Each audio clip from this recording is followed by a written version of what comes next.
E aí, tudo bem? Meu nome é Carlos Almeida e eu tenho uma pergunta para você. Você sabia que é possível criar abelhas sem ferrão?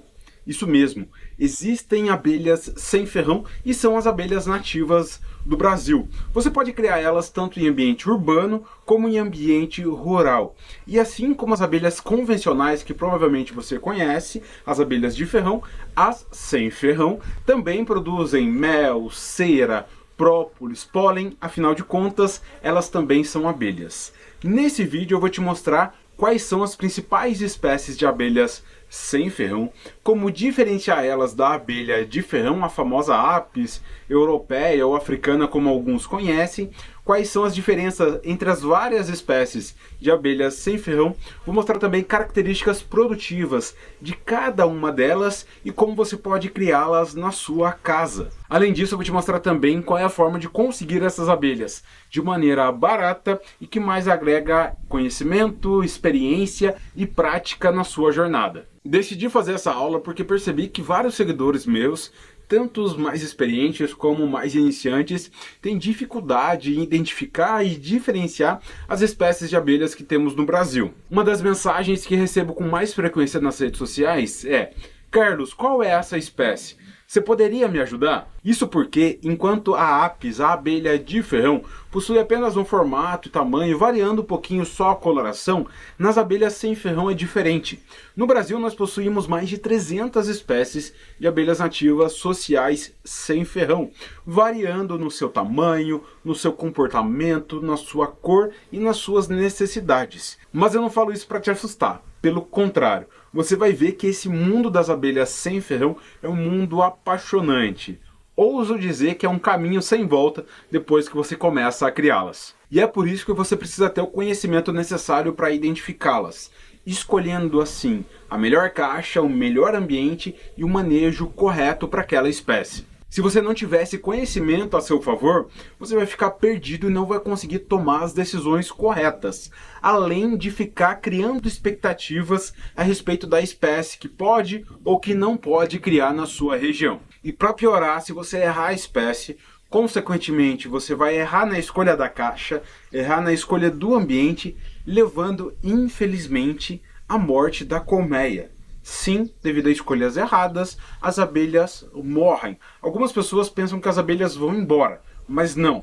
Elas não vão embora, elas morrem naquele local mediante as escolhas erradas. Bem, acho que você entendeu que não identificar corretamente as espécies é uma das piores coisas que pode acontecer com o meliponicultor, já que podemos concluir que nenhuma dessas situações é desejável ou agradável. Eu realmente desejo que ninguém passe por isso. Por isso essa aula existe. Nela eu vou te mostrar como diferenciar e identificar as principais espécies de abelhas nativas da sua região e entender de uma vez por todas quais são as espécies mais adaptadas para você criar. E para te mostrar como isso é possível, eu pedi para alguns alunos meus gravarem um vídeo mostrando como foi o aumento do seu número de colmeias com a instalação dos ninhos iscas, uma técnica que nós falaremos no decorrer dessa aula. Olá galerinha, tudo bem com vocês? Chamo João Paulo Delfino, Meliponário Delfino. Sou de Arandu, São Paulo. Eu entrei no curso Meliponicultura na prática do Carlos Almeida, foi dia 24/11 de 2021.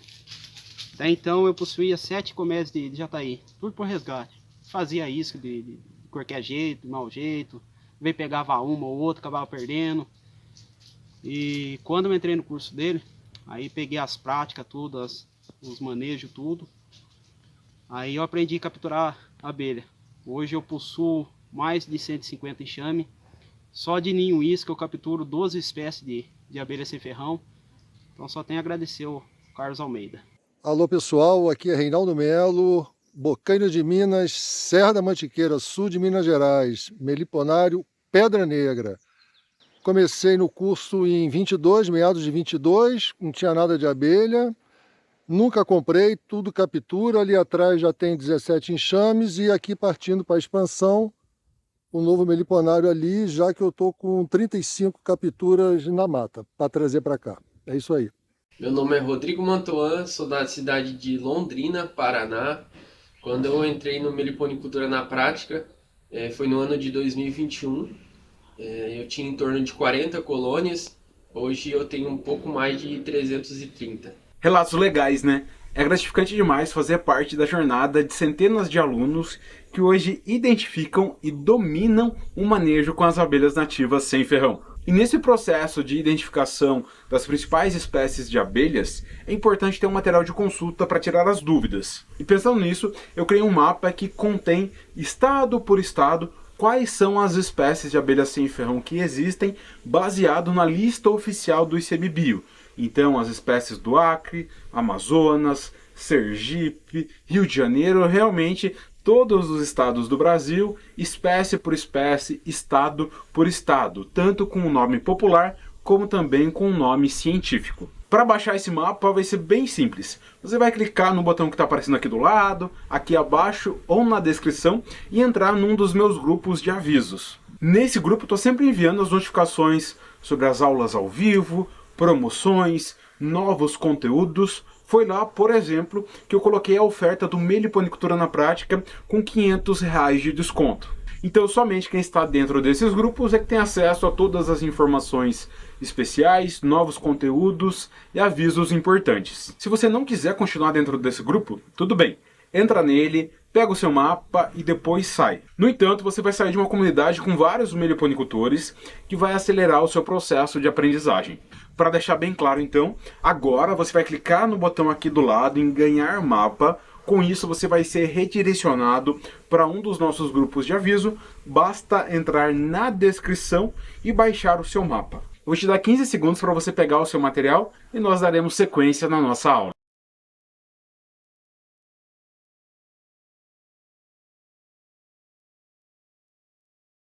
Conseguiu pegar o material? Ótimo! Agora eu quero falar um pouco da minha experiência com as abelhas sem ferrão, que com certeza tem alguns pontos parecidos com a sua e tem total relação com a aula de hoje.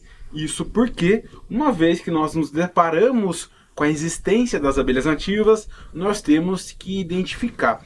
Então o pequeno Carlos sempre gostou bastante de biologia. Isso porque meus pais e meus familiares sempre tiveram pequenas propriedades rurais. Então eu estava sempre em contato com as plantas, com os animais. Além disso, minha mãe é professora de biologia. Então eu sempre tinha material espalhado pela casa.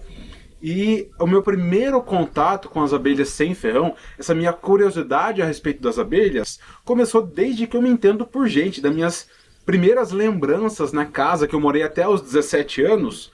Desde sempre, e depois, até eu ir embora, até eu sair dessa casa, teve uma jataí no bloco de concreto, como é comum em várias cidades. É uma das abelhas mais adaptadas ao meio urbano e na casa dos meus pais tinha esse serzinho ali no muro. Hoje eu sei que é uma jataí, mas naquela época eu não sabia e ninguém sabia me explicar. Alguns falavam que era abelha, outros falavam que era vespa, uns falavam que era mel, outros falavam que não tinha nada. E eu nunca consegui suprir essa curiosidade. Obviamente, no futuro, né, depois eu fui conseguir, mas durante toda a minha infância e adolescência eu não consegui entender de fato o que era aquilo. Ficava vendo elas, cutucava a entradinha de cera delas, fechava. Incomoda um pouco, mas para elas é tranquilo, depois elas abrem. E em 2 momentos, né, uma vez lá com 10, 12 anos, no sítio, a gente precisou fazer um resgate. A gente ia trocar um pilar de madeira, né, um mourão do curral, e começando ali a ajudar meu pai, nesse primeiro momento, encontramos ali uma colmeia de jataí, que eu não sabia o que era, e precisamos realizar o resgate. Ela estava ali no solo, a gente tinha que colocar em algum lugar. Meu pai já tinha visto abelhas no barranco, a dinâmica é totalmente diferente, mas já tinha visto abelhas no barranco, e nós decidimos colocar ela num buraco de tatu no barranco, ali com 15, 20 centímetros de diâmetro. Colocamos ali o material que a gente achava que era importante, obviamente estava tudo bagunçado, rainha, crias, alimento, não sabia de nada disso.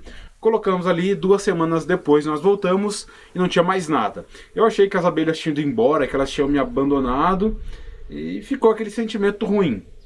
Vida que segue, depois lá na adolescência, com 14, 15, eu não lembro agora exatamente, mas mais ou menos com uns 14 anos, mais uma vez, agora já adolescente, trabalhando com meu pai no sítio, outro pilar do curral precisava ser trocado, e cavando ali com a cavadeira, dessa vez eu que estava na ferramenta, o que é que a gente encontra? mais uma colmeia de jataí. Nesse momento, eu tive uma brilhante ideia. Colocar a abelha numa caixinha de madeira. Mas fizemos errado, por falta de conhecimento. A caixinha lotada de frestas, numa distância incorreta, balançando com o vento. E mais uma vez eu achei que as abelhas tinham ido embora. Hoje eu tenho conhecimento que elas morreram, porque como eu falei, a abelha sem ferrão ela não vai embora. Depois que a rainha desenvolve o seu abdômen, começa a colocar os ovos, ela perde a capacidade de voo. Então as campeiras, as abelhas que trabalham ali na colmeia, ficam com ela até a morte. Então mais uma colmeia que eu perdi por não saber identificar a espécie, não saber as necessidades dela. É uma situação que eu não desejo para ninguém. Perder uma colmeia que você queria salvar e por falta de conhecimento acabar levando à morte dela. Obviamente, anos se passaram, eu aprendi a criar as abelhas nativas, é uma história mais longa que se vocês quiserem eu posso contar num outro momento. Mas o que eu quero te passar aqui é que a falta de conhecimento que eu tinha lá no começo me fez perder essas duas colmeias que eu poderia ter até hoje. Isso porque as abelhas nativas conseguem ficar décadas na mesma caixa se manejadas da forma correta. E eu preparei essa aula, eu estou passando esse conhecimento para que você possa se tornar um meliponicultor melhor. Ou se você está começando agora, que você já comece com os dois pés direitos, fazendo tudo corretamente para não perder nenhuma colmeia e ter sucesso no seu manejo com as abelhas sem ferrão. Por isso começamos literalmente do começo, identificando a espécie para escolher a melhor caixa, o melhor ambiente e o melhor manejo, garantindo assim a qualidade de vida e a produtividade das abelhas. Como eu falei, no Brasil nós possuímos pouco mais de 300 espécies de abelhas sem ferrão. Então você já deve imaginar que temos uma série de detalhes. Para isso, eu preparei imagens e slides para mostrar no detalhe, com a melhor qualidade possível, a diferença, características, nomes e produtividades dessas diversas. Hoje eu vou abordar dezenas de espécies de abelhas sem ferrão. Então, bora para essa parte de identificação e diferenciação das abelhas sem ferrão, abelha com ferrão, vespas e ainda abelhas solitárias. Então a gente vai falar muito sobre a abelha nativa e para isso eu vou agora para o cantinho da tela e as abelhas ficarão em destaque. Bora ver então quais são as principais espécies de abelhas sem ferrão e as diferenças entre elas. Como eu falei, são centenas de espécies com dezenas delas sendo manejáveis, talvez beirando aí 100, 110 espécies que nós podemos manejar. Na sua região com certeza vai ter no mínimo 10 que você pode criar e ter sucesso nesse manejo, seja por hobby ou seja para produção. E aqui a gente tem que pontuar algo bem importante, que os nomes científicos são importantes. Então na lista que eu disponibilizei para você, espero que você já tenha baixado, está lá. Para facilitar, eu deixei na verdade, né, o nome científico e quando ele existe, deixei o nome popular. Por exemplo, ali no Acre, que é o primeiro estado da lista, a primeira abelha ali, a Cephalodrigona femorata, abelha mombucão. Isso é importante por quê? Porque nomes populares eles podem variar de região para região e induzir ao erro. Então é importante sim que você comece a se acostumar aos nomes científicos. Não precisa decorar todos, com o passar do tempo você vai absorvendo esses nomes. E aqui no meu meliponário eu crio 13 espécies diferentes da minha região. Então tem desde da pequena lambiolhos até as grandes mandaçaias e urussus. Eu estou bem satisfeito com essas 3 espécies, não tenho previsão de aumentar. Temos que tomar muito cuidado também para não ser colecionadores de abelhas. Tem que ter uma responsabilidade com a variabilidade genética. E nessa aula nós veremos várias características das abelhas, começando pelo tamanho. Então abelhas grandes, médias e pequenas. Depois uma parte da anatomia, o tamanho dessa abelha, né? Se ela é robusta ou delgada, o formato do corpo dela. O comportamento, se ela é defensiva ou ela é calma. Veremos a entrada do ninho, entradas feitas com cera, com barro ou com própolis simples. Características do ninho, então se ele é externo, se ele é semi-externo ou se ele é interno. Diferenças internas, a gente vai ver algumas aqui só relacionado às células de cria, e também vou falar sobre a produção e o uso de cada espécie. Já adianto que todas as abelhas são importantes, porque elas realizam um trabalho de polinização. Então, principalmente as matas nativas são quase que única e exclusivamente polinizadas pelas abelhas. Mais de 80% das árvores nativas são polinizadas pelas abelhas nativas. Portanto, a existência delas é fundamental para a manutenção da floresta e toda a questão que nós já conhecemos de equilíbrio ambiental. As florestas são sim muito importantes. Comecemos então quanto ao tamanho. Com primeiro as abelhas grandes, para nós diferenciarmos já nesse primeiro momento das apis, abelha de ferrão. Aqui está o zoom. Então essa abelhinha que provavelmente você conhece, vem em todo lugar, é a Apis mellifera, o nome científico dela. Toda vez que eu vou falar apis, é a abelha de ferrão. Para a gente não ter que ficar ficando abelha africana, abelha europeia, tem gente que chama ela de italiana. São várias espécies que vieram da Europa e depois da África, africanizou todas, e hoje nós temos a Apis mellifera africanizada, que todos conhecem. Então ela tem essa bundinha mais pontudinha aí, que é o ferrão, ela possui ferrão. Algumas, a maior parte delas é dessa forma, amarelo listrado com preto, outras têm o corpo mais preto, mas no geral é esse o formato e a coloração dela. E nós podemos diferenciar de algumas urussus, algumas abelhas grandes, como é o caso da urussu amarela. Sim, eu sei, nessa flor aqui está um pouco difícil, então olha o zoom, e aqui está a urussu. Ela é amarela com leves listrinhas brancas. Vou colocar outra imagem aqui para ficar mais claro. Então tá aqui, ó, na flor da goiabeira. Essa flor amarela é o margaridão amarelo.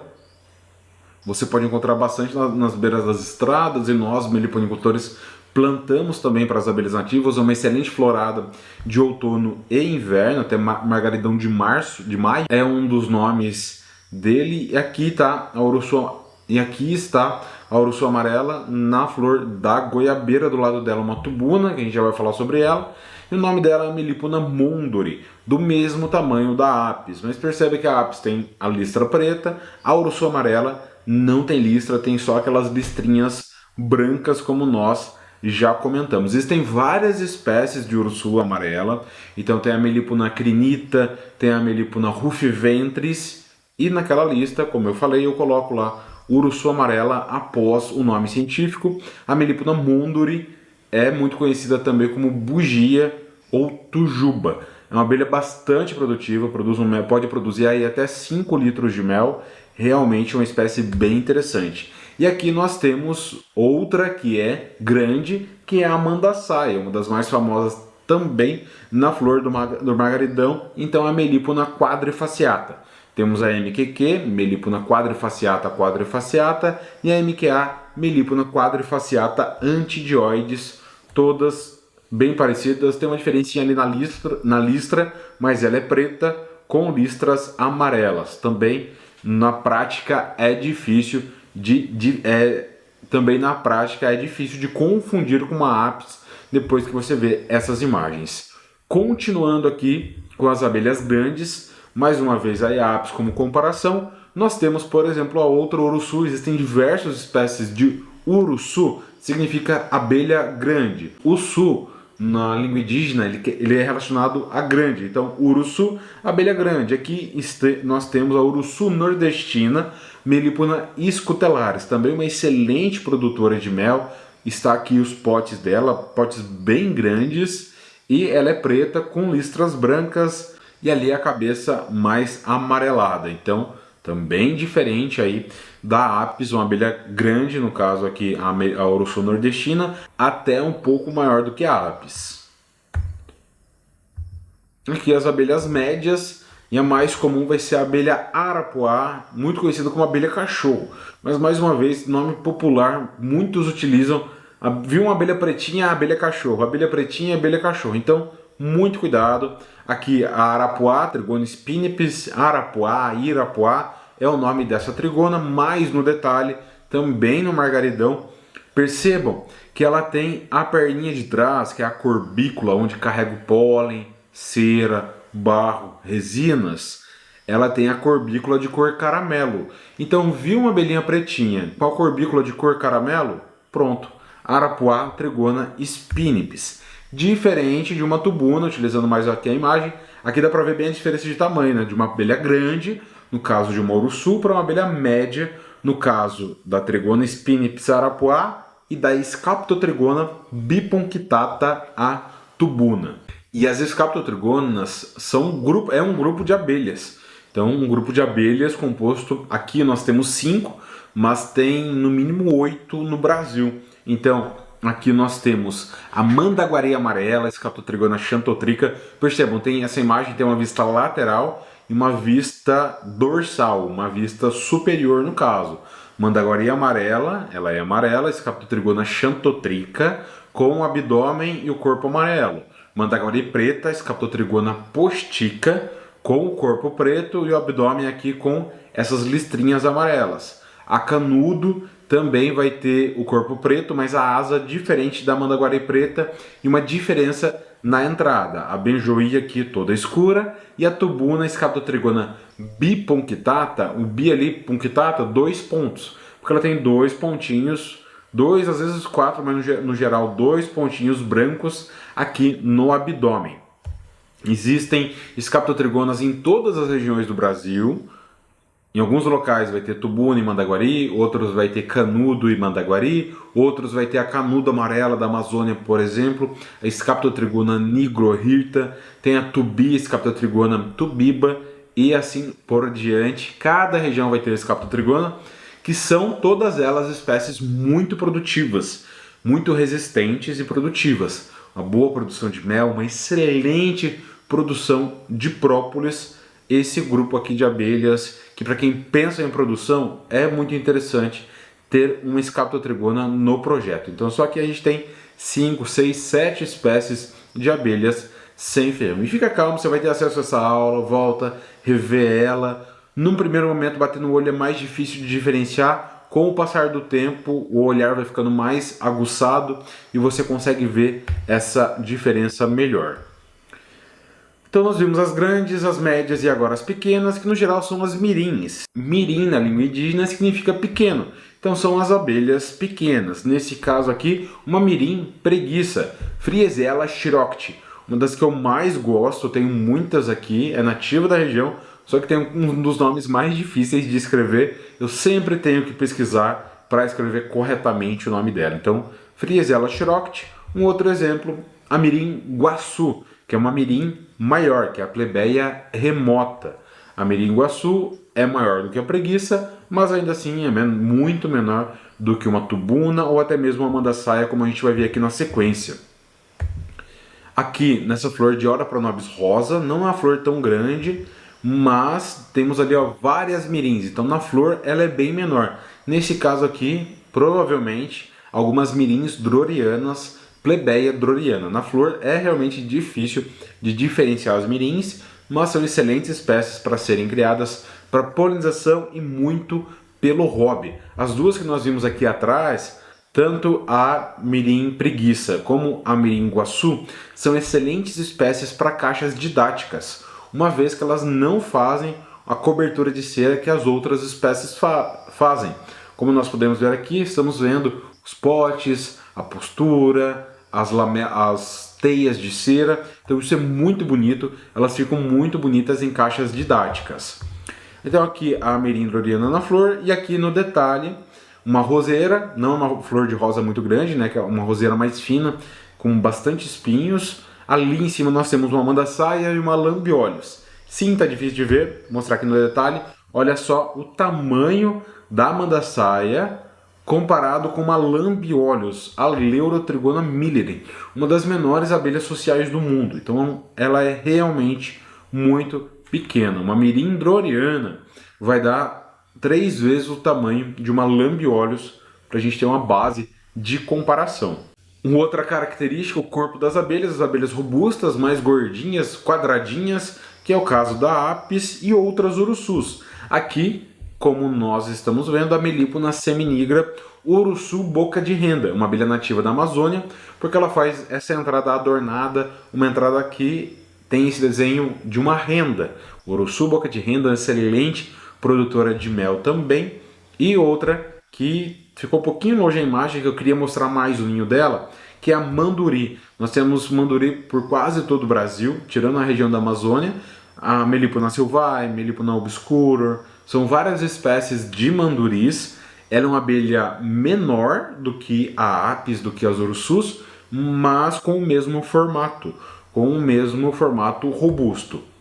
Posteriormente nós temos as abelhas delgadas. Então é o caso da Tetragona clavipes, a borá, a marmelada, a jataí. Aqui nessa imagem nós temos a borá, ou vorá, como alguns conhecem, Tetragona clavipes, muito conhecida também como jataizão, porque ela parece um pouquinho ao jataí, mas ela é maior e tem esse abdômen bem alaranjado com as listras pretas. Percebam que ele tem esse desenho delgado com o abdômen mais fininho, as outras eram um abdômen mais robusto. Então quando você for perguntar sobre uma espécie, pesquisar sobre uma espécie, perguntar para alguém principalmente, é interessante falar maior, menor do que uma apis, abdômen delgado, mais robusto, listra, coloração, isso é importante para você chegar à conclusão da identificação. Uma outra que é bem parecida, né? Essas três são bem parecidas, borá, marmelada e jataí. Aqui nós temos uma marmelada na flor da pitangueira. Então, percebam mais uma vez a perninha fininha dela, abdômen mais comprido, Friesiomyelita varia, uma espécie de abelha delgada. E é aqui que nós diferenciamos das vespas. Por quê? Porque as vespas são delgadas. Então nós temos milhares de espécies de vespas e todas possuem ferrão. Você vai tomar uma ferroada de vespa, não é nada legal. Algumas pessoas confundem as vespas com as abelhas, mas as vespas, quando elas estão paradas, geralmente a asa dela fica levantada, ela possui apenas dois pares de asas e tem um abdômen pontudo com o ferrão. Ela ferroa, lembrando que o ferrão da vespa, ele é um ferrão retrátil. Então ele penetra e volta, causando assim a impressão muitas vezes de 2, 3 ferroadas. A pessoa pensa que é mais de uma vespa, mas geralmente é apenas uma ferroando várias vezes. E o abdômen dela, né, o corpo dela é mais separado, ali o tórax do abdômen e da cabeça também. Além disso, o ninho externo dela, já entrando, né, esse ninho celuloso de coloração acinzentada, que é uma celulose, é ninho de vespa. Tanto esse fechado como da estrelinha, aqui a gente conhece como estrelinha, como esses outros com os favos aparecendo, são vespas também. A abelha nativa não faz um ninho dessa forma. Na sequência a gente vai diferenciar com relação ao comportamento. Então nós temos as espécies defensivas que mordiscam. A abelha nativa não possui ferrão, ela vai causar ali um impacto físico com a mandíbula dela, então ela vai morder você.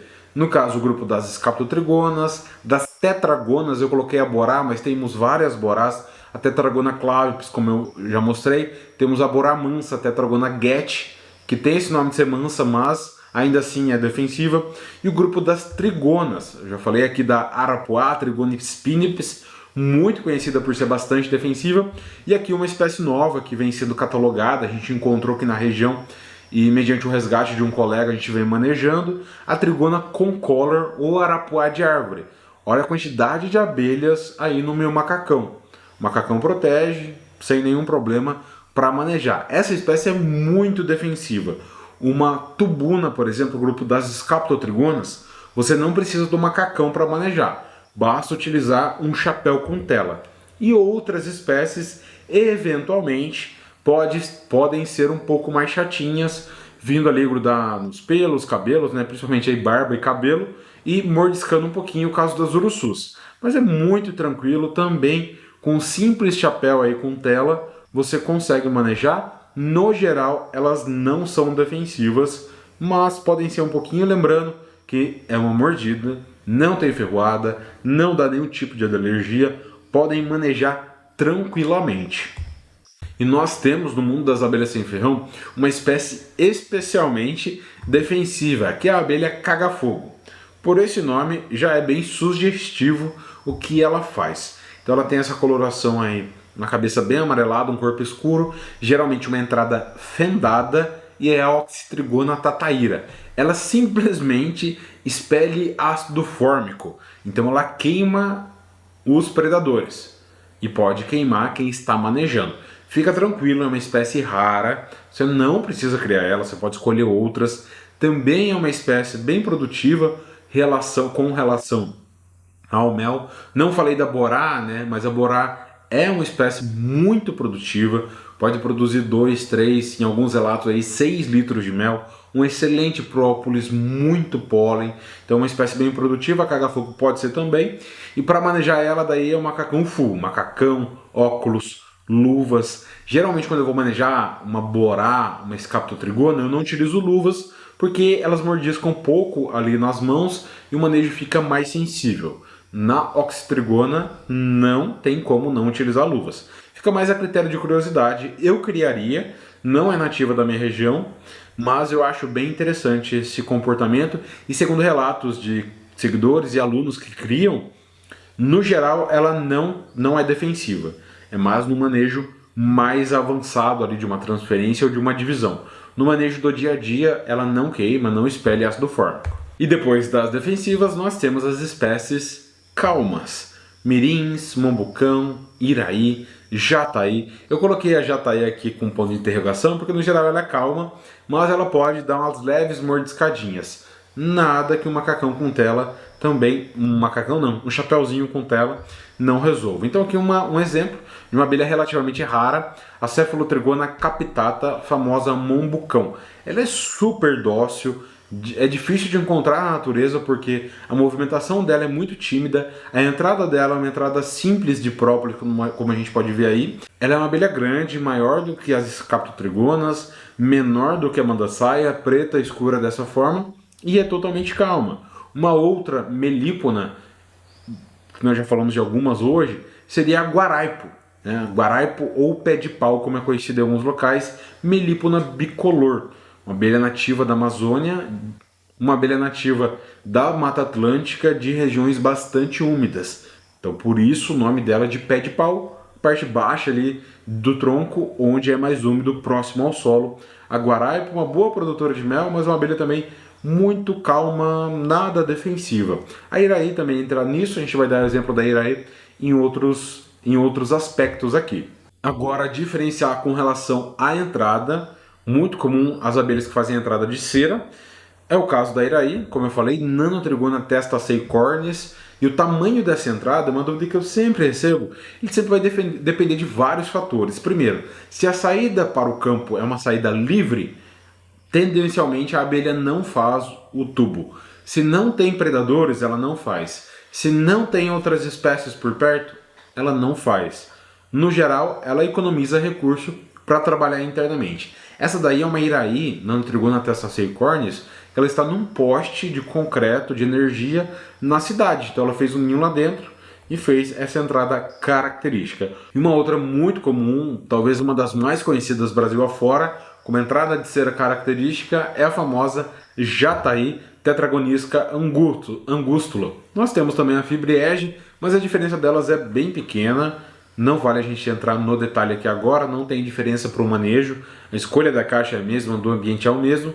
E aqui nesse caso ela está na garagem dos meus pais lá no meu meliponário urbano, eu moro em área rural, no sítio.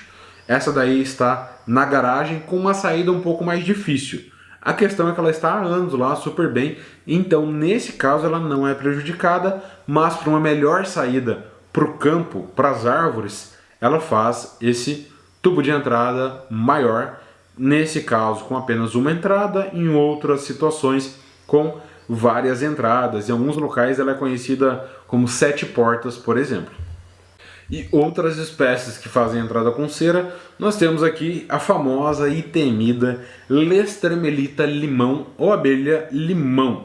Ela faz essa entrada bem grande com várias entradas falsas. Ela pode chegar a medir mais de metro essa entrada delas, e ela é temida por quê? Essa espécie ela vive única e exclusivamente do saque. Ela pega recursos de outras abelhas. Então ela ataca outras colmeias, libera um cheiro lá dentro, deixa todo mundo desnorteado, vai lá e rouba os recursos e leva para a colmeia dela. Essa abelha não poliniza, Mas como eu falei, como todo predador tem o seu papel no meio ambiente e é uma abelha que você pode encontrar, pode se deparar e ter que lidar com ela. Então, abelha limão, Lestremilita limão, existem outras Lestremelitas, mas a mais comum é a Lestremilita limão. Todas elas vão ter essa característica de entrada, a maior parte delas vai ter pelo menos, e o comportamento de saque, cleptoparasita. Aqui nós temos do lado, mais uma vez, a Friesiomelita schrockti, mirim preguiça, com uma entrada característica dela, uma entrada branca, de cera branca, será uma Friesiomelita schrockti. Abelha pretinha, pequenininha, ali na entrada delas também se defenderam de um predador, no caso das formigas. Depois nós temos as abelhas com entrada de barro mais própolis. Geralmente são as melíponas e as trigonas. Aqui, mais uma vez, como exemplo, a trigona concolor, arapuá de árvore, uma entrada bem grande, com uma mistura de barro, resinas e fibras vegetais. E depois aí no detalhe, nós temos a melípona interrupta, a famosa jupará, uma das abelhas mais produtivas da Amazônia. Aqui dá para ver certinho os grãos de barro, bem no detalhe aí, e um pouco de resina também. Então ela faz uma mistura de barros com resinas, algumas chegam a utilizar até sementes, como é o caso de uma das espécies de urso amarela, a Melipona crinita, ela pode até utilizar sementes no adorno da sua entrada. Então, característica das melíponas, como é o caso da mandaçaia, também uma entrada bem bonita, e aqui uma urso nordestina, barro mais branco, barro mais escuro, fazendo essa entrada bem adornada, bem bonita, também dependendo daqueles fatores que nós já comentamos para a entrada de cera. Posteriormente, nós temos as espécies com uma entrada simples. Própolis bem simplesinho. Aqui ó, não dá para ver muito detalhe, mas é uma mirim emerina. Então, plebeia emerina, eu troquei ali, né, em itálico, seria o nome científico. É uma mirim emerina com o nome científico de plebeia emerina. Existem diversas espécies de plebeias. E outra comentada simples de própolis é a borá, com esse própolis fendado. Nesse caso é na caixa, na árvore pode ficar uma fenda bem grande. Posteriormente nós temos as diferenças dos ninhos. Ninhos externos, que não precisam do oco, então a guaxupé, a arapuá, as vespas, como nós já abordamos, e as apes podem fazer ninhos externos, pendurados entre galhos na mata, as apes fazem. Aqui nós temos a guaxupé, trigona e alinata, uma abelha que faz o seu ninho externo com fibras vegetais, barro, resinas, apoiadas em superfícies lisas, como é o caso de paredes, paredões de pedras. Numa árvore mais larga, ela vai se apoiar e vai fazer o seu ninho. Um outro exemplo é a trigona spinips, como nós já vimos hoje, a arapuá, que faz entre galhos. Nesse caso eu consegui fotografar uma que estava a 3 metros de altura, mas no geral é no alto das árvores, entre galhos. A guaxupé faz apoiada num local liso, a arapuá vai fazer entre galhos, geralmente mais alto, que é uma questão de proteção também. Elas são excelentes polinizadoras de ambientes degradados, uma vez que no ambiente degradado não vai ter árvore, a tendência é que não tenha árvore grossa, foi tirada para madeira, para lenha, ou foi queimada, e numa mata em recuperação, com árvores finas, sem ocos, essas espécies vêm e realizam a polinização.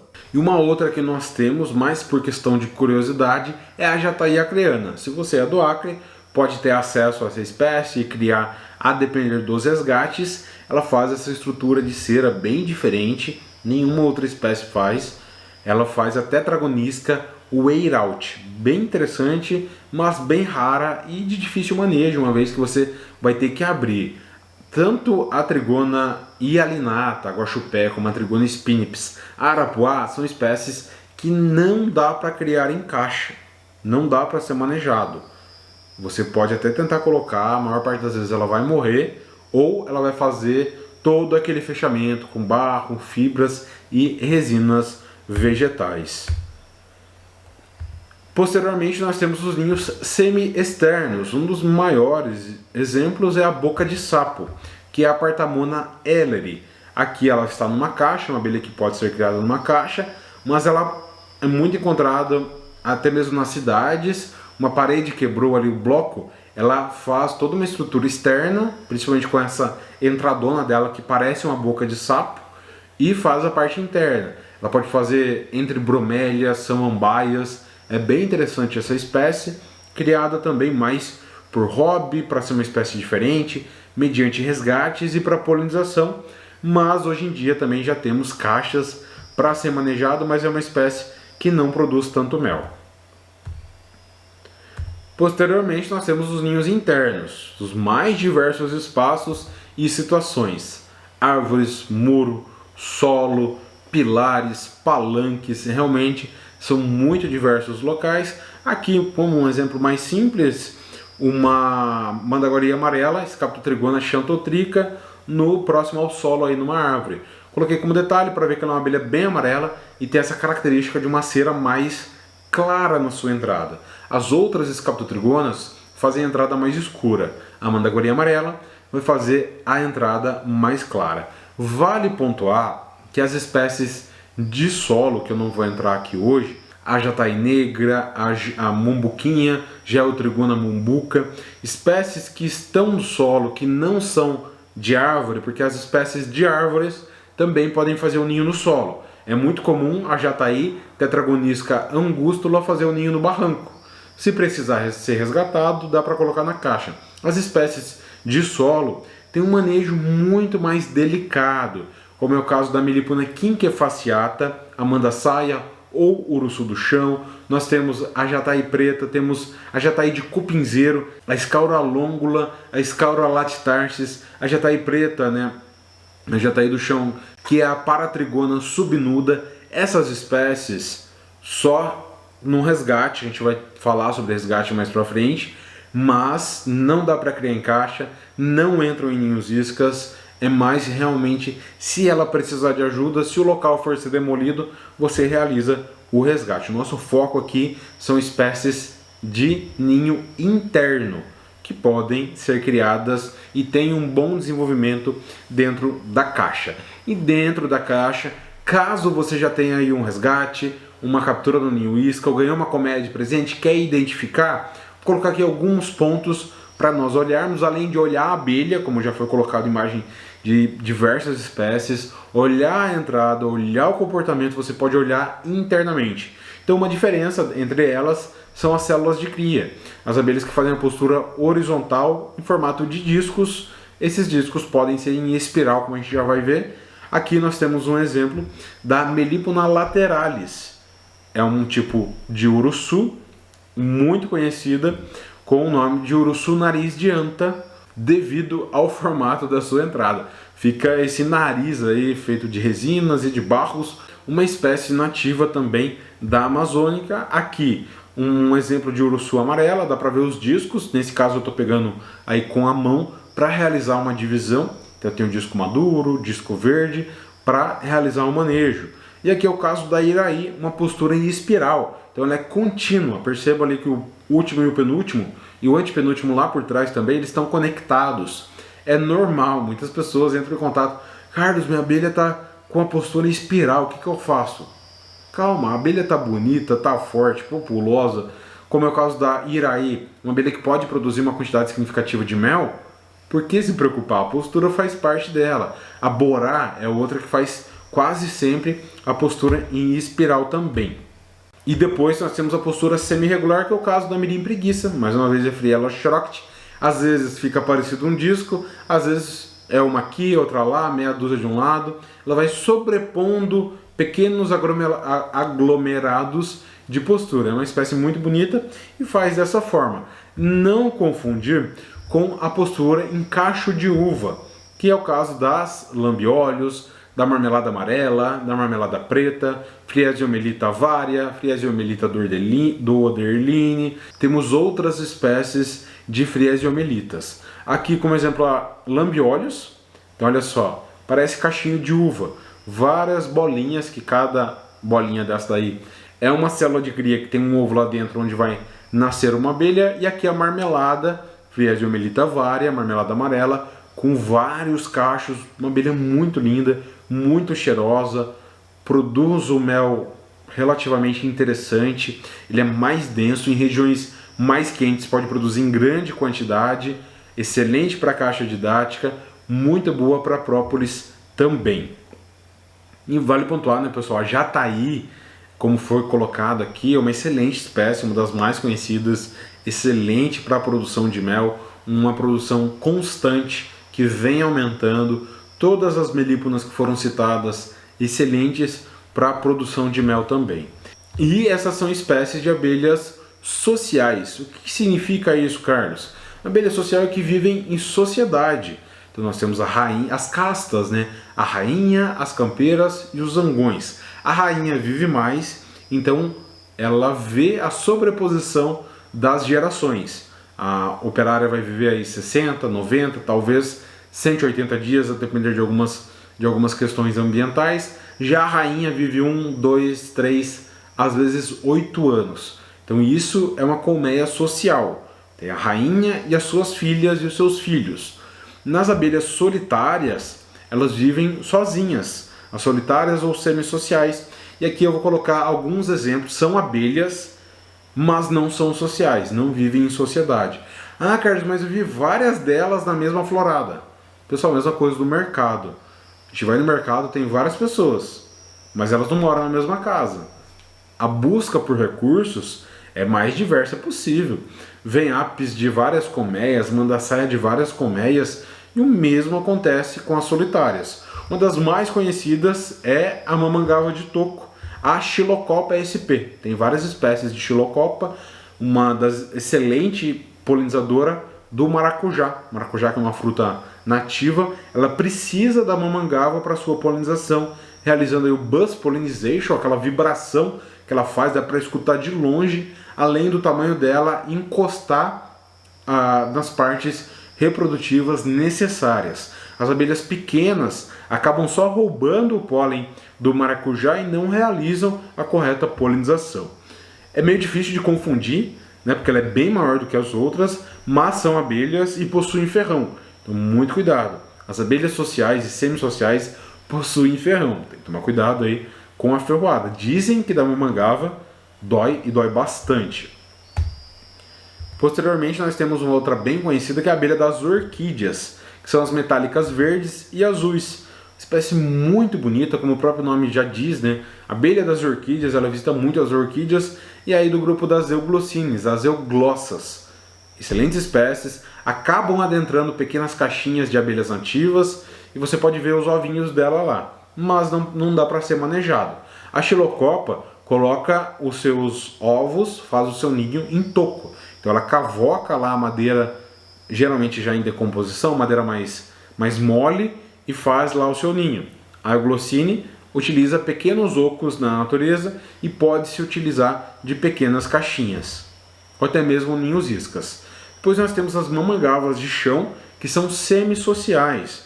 Olha só, tem várias aí, cada uma cuidando dos seus ovos. A entrada delas é pela mesma passagem, mas lá dentro cada uma cuida da sua. E nós temos as bombos. Tem bombos nativos do Brasil, tem bombos nativas. Temos bombos nativas da Europa, por exemplo. E lá na Europa elas são manejadas para polinização, até porque lá tem menos abelhas, tem as abelhas apis, mas as bombos são manejadas para polinização. No Brasil não temos esse manejo. Outra espécie que você pode encontrar é a abelha cortadeira. Então muitas vezes você vê alguma planta sua tem um corte circular ali, é uma abelhinha que cortou a folha. E para que ela usa essa folha, Carlos? Primeiro que é a megacile, né, megachile, e ela utiliza para fazer seus ninhos. Eu sempre encontro por aqui um cartuchinho de cera, de folha, e lá ela coloca o alimento e seu ovo. Fecha, mais cartucho, alimenta o ovo, e assim vai nascendo as abelhinhas. Então não tem essa sobreposição de castas. A abelha que colocou o ovo, a abelha mãe, não vê os seus filhos nascerem. E elas não vivem no mesmo local. Isso é muito interessante encontrar uma obra-prima da natureza. Algumas utilizam as folhas, outras utilizam pétalas. aí está numa fresta de uma madeira, eu encontro em frestas de caixa, às vezes até mesmo entre roupas. Aqui no sítio, janela aberta, num único dia ela consegue colocar e montar toda a estrutura dela de ninho, ovos e, no caso, com as folhas. Um outro exemplo é uma abelha mirim verde. Ela não tem muito um nome popular, é uma mirim compridinha. Então vocês viram as imagens das mirins e olha só, é a ceratina. Ela é bem pequena, mas ela é metálica e ela é mais compridinha. O abdômen dela é mais comprido. Então é fácil diferenciar de uma mirim. Numa imagem mais distante é difícil, mas na flor ali você vê uma abelha pequena, verde e com o abdômen mais comprido, é uma ceratina. Vai ser uma solitária e não uma mirim social. E outra também bem conhecida até, não tão fácil de diferenciar, mas se você parar para observar você vai conseguir ver, é a abelha da aceroleira e ela coleta óleos. E ela é muito parecida com o uruçu, olha só. Então ela está aqui, ó. Tive que pegar o frame de um vídeo porque ela é muito rápida, é difícil de tirar foto, ele é muito rápido. Então aqui nós temos a Centris. Tem a Centris Analis, existem outras Centris. E eu, quando comecei a criar as abelhas nativas, olhei aqui essa ceroleira aqui do sítio e falei, nossa, temos uruçu por aqui. Vou começar a criar uruçu, vou ter sucesso na criação. Hoje eu crio porque é nativa da região, mas não existia mais. Eu trouxe várias colmeias e eu confundi com a uruçu, porque ela é amarelinha, gorduchinha, parece uma uruçu, mas não é. Então, polinizadora da aceroleira são as Centris. Essas são então as principais espécies de abelhas sem ferrão para você diferenciar da abelha com ferrão, diferenciar entre elas, diferenciar das sociais e semissociais. Então, muito conteúdo aqui para você. Com esse material e com a lista você vai ter um norte mais do que especial para diferenciar e identificar as espécies. Porém, tem que ter paciência. O meliponicultor é aquele que cria as melíponas. O meliponicultor, ele é observador e ele é paciente. No começo vai ter um pouquinho mais de dificuldade, mas com o passar do tempo, vendo, observando, voltando aqui nessa aula, por exemplo, você vai conseguir identificar. E sempre tentar tirar boas fotos, para poder comparar com essa aula, mandar lá para mim nas redes sociais. Sem boas fotos, sem bons vídeos, fica difícil. Então sempre dá um contexto da entrada, da movimentação ou da flor, realmente tentar boas fotos para diferenciar. Aqui, um exemplo clássico, na florada dos citros, uma mandaçaia e uma apis, mostrando a diferença clara entre elas. A apis com a bundinha bem pontuda devido ao ferrão, amarelo com listras pretas, a mandaçaia preta com listras amarelas. Essas são então as principais espécies. Bora voltar lá para o estúdio do meliponário. Meus parabéns! Se você chegou até aqui, você está empenhado em começar na meliponicultura e ter as suas primeiras colmeias, ou se você já queria ampliar ainda mais o seu plantel e a sua diversidade de espécies. Para complementar esse conteúdo que eu acabei de disponibilizar para você, eu preparei um curso que vai te mostrar como ter a sua primeira colmeia em 30 dias. Usando o que eu te ensinei de identificação e diferenciação das principais espécies de abelhas sem ferrão, somado a esse curso, você pode iniciar na meliponicultura conseguindo a sua primeira colmeia em 30 dias. E sim, eu falei a sua primeira colmeia para ser conservador. O objetivo é que em 3 meses você tenha 30 colmeias de abelhas sem ferrão instalando 100 ninhos iscas, considerando uma taxa de 30% de ocupação das enxameações. É possível, mas vai demandar bastante esforço. Porém, com conhecimento e um método validado, você vai conseguir. Nesse momento você deve estar se perguntando, beleza, Carlos, eu entendi a sua ideia, mas como é que eu vou torná-la em algo prático? E isso se dará pelas aulas presentes no curso. Você vai entender todo o processo, vai entender a biologia reprodutiva das abelhas, como fazemos e confeccionamos os ninhos iscas, um recipiente que preparamos especialmente para os enxames filhos adentrarem, como instalar esse ninho isca, quando retirar ele da mata ou do local que você instalou na sua casa, como transferir da forma correta e segura para uma caixa de madeira devidamente escolhida para aquela espécie, com total segurança. Vale lembrar que esse processo ele não fere ou machuca as abelhas. Pelo contrário, ele protege. Nós fornecemos espaço para as abelhas se reproduzirem. A colmeia matriz, na árvore, no muro ou no solo, ela fica lá para sempre. O que nós conseguimos são os enxames filhos. Então nós preservamos as abelhas nativas, mantendo as matrizes no seu local de origem e conseguindo as colmeias filhas, aumentando assim as abelhas no ambiente para polinização e para produção também de mel, de enxames, de pólen ou de própolis, as mais diversas possibilidades da meliponicultura. Outra coisa que você vai perceber ao entrar no curso é que você vai ter mais confiança no resto da sua jornada como meliponicultor.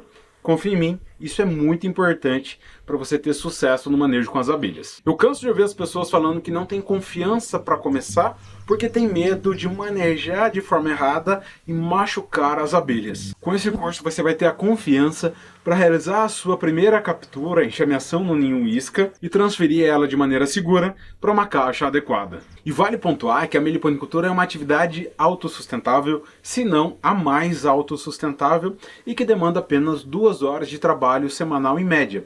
Isso porque as próprias abelhas buscam os recursos no ambiente, o néctar, o pólen, a água quando necessário, realizam sozinhas a limpeza da colmeia, se defendem de predadores, não precisam ser vacinadas, muito diferente de qualquer outra criação animal que demanda todos esses cuidados. E após aprender a fazer a instalação e transferência dos ninhos iscas, você terá que fazer o acompanhamento dessas colmeias com o diagnóstico Irapitã, para garantir assim um bom desenvolvimento produtivo das suas colmeias. Colmeias essas que podem valer centenas de reais. Uma jataí, por exemplo, uma das mais comuns dos ninhos iscas, vale no mínimo R$250. Uma escápula trigona, uma tubuna ou mesmo uma mandaçaia, no mínimo R$450. Abelhas bastante produtivas e que podem, por exemplo, ser divididas 2 vezes no ano, trazendo uma excelente rentabilidade. E pode ficar tranquilo que com as aulas presentes dentro do curso,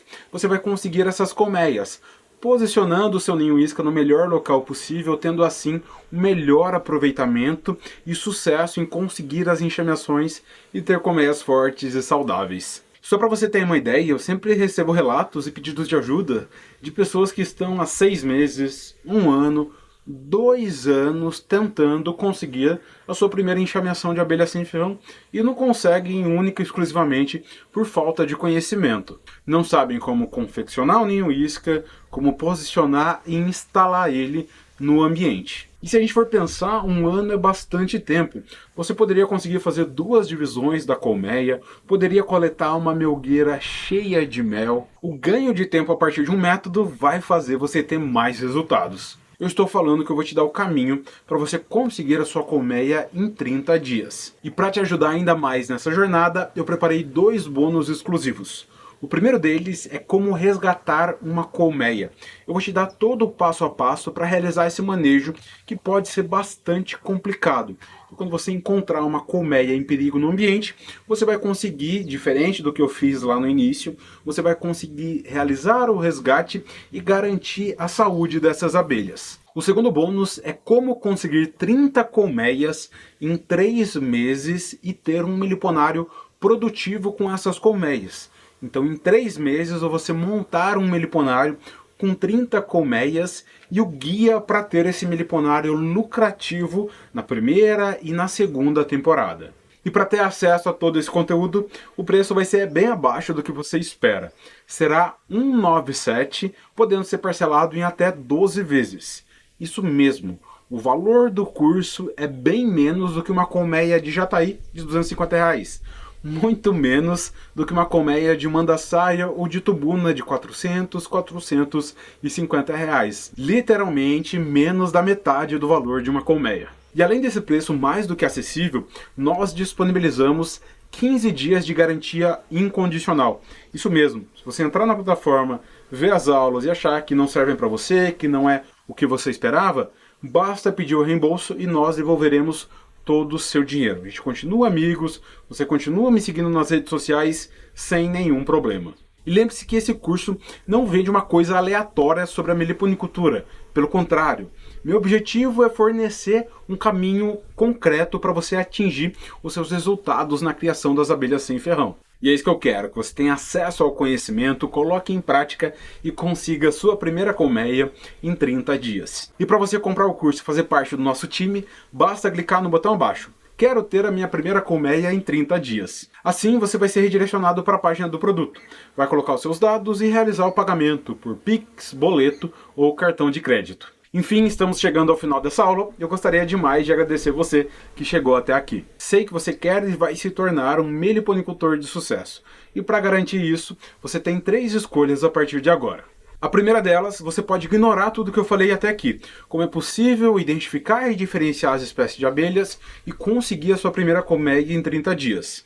A segunda, você pode tentar fazer tudo sozinho, gastando mais energia, mais tempo e dinheiro fazendo por si só. A terceira e decisão mais lógica, aproveitar os ensinamentos dessa aula gratuita e garantir o seu acesso a como ter a sua primeira colmeia em 30 dias. No mais é isso, te aguardo na nossa primeira aula de como ter as suas primeiras colmeias em 30 dias. Até lá! Conto com você e na sua decisão.